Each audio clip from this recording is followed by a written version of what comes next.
New London is a deep water port city, and it's the transportation hub of the Mystic region.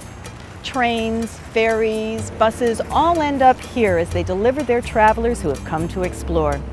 New London has reinvented itself many times since it was first settled by the colonists in 1646. Even the name was not made official until 1658. The historic waterfront still has old buildings that once held the supplies for clipper ships that sailed around the world. Today, those buildings are filled with shops, cafes, and art galleries, and the square riggers have been replaced by gigantic cruise ships. A lot has happened here under the heading of history. It's important not to let it fade away. One of the first New England mills was built in 1650 by John Winthrop Jr.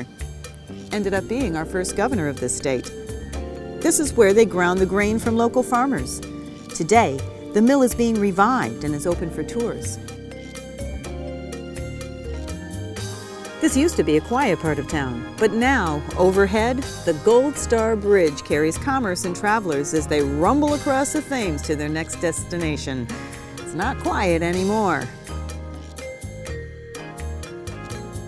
Set aside at least a half day for New London, more if you're into history.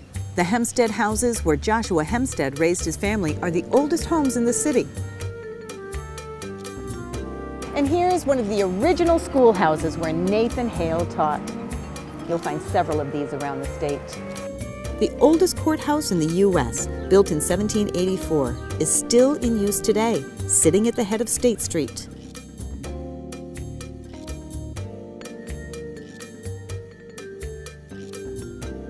There's even the Shaw Perkins Mansion where George Washington slept. He slept in a lot of places, but this was the headquarters of the fledgling U.S. Navy during the Revolutionary War.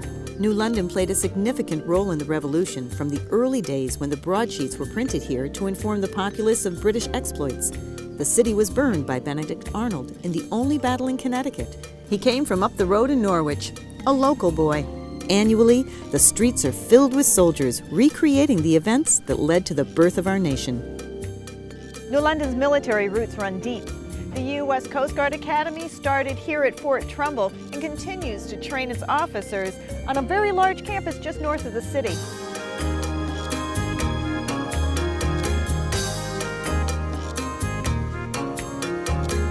At the same time, a thriving art community has put down roots in New London. They've opened galleries all over town. We're in the courtyard of the Hygienic Art Gallery, and you don't see this every day.